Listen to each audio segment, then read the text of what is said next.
إدارة النادي الأهلي عملت السنة دي ميركاتو ممتاز جدا من وجهة نظري. كان عندنا مشكلة في قلوب الدفاع فقدرنا نعوض الكلام ده بعمرو الجزار وهادي رياض، وكان عندنا مشكلة في الباك اليمين بسبب كثرة إصابات كريم فؤاد ورجوع مستوى عمر كمال عبد الواحد بطريقة غريبة.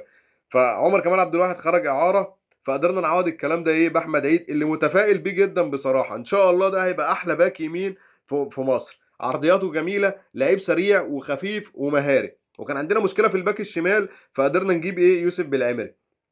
وكان عندنا بقى مشكله كبيره في رؤوس الحربه بسبب خروج وسام ابو علي وجراديشار، فقدرنا نعوض الكلام ده بمروان عثمان اوتاكا وكامويش. كامويش راس حربه صريح، طويل جدا، بيجيد ضربات الراس، ممتاز جدا داخل ال 18. فاعتقد ده الحل المثالي ليستروب. يستروب اللي طالبه بالاسم، اتمنى بقى ان هو يديله فرصه ويلعبه كتير مع كامويش.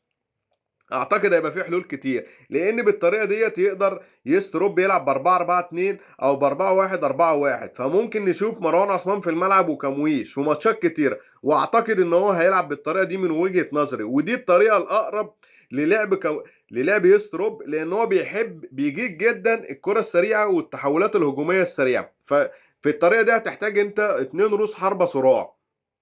عموما الاهلي عنده مباراه مع البنك الاهلي بعد اقل من 48 ساعه، ولسه راجعين من تنزانيا، فربنا يستر بقى على الاجهادات، والبدن ابتدى ينزل بشكل ملحوظ، وربنا يستر من الاصابات.